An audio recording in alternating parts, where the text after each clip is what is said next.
পরে হৃদয়ে ভক্তির উদয় হয়। তাহলে নিষ্কিঞ্চন ভক্ত কাদের বলে মাগো?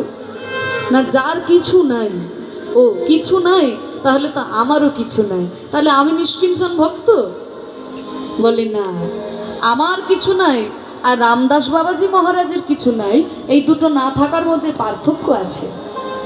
আমার কিছু নেই মানে আমি কুঁড়ে মানুষ, আমি জোগাড় করতে পারি নাই, তার সেই ভগবানের দিকে তাকিয়ে আছি। কিন্তু তার কিছু নাই মানে, রূপ গোস্বামীর কিছু নাই মানে, একদিন সকল কিছু তার ছিল, কিন্তু কৃষ্ণের অনুরাগে হা গৌরাঙ্গ কিছু চাই না বলে সব পরিত্যাগ করে দিয়েছে।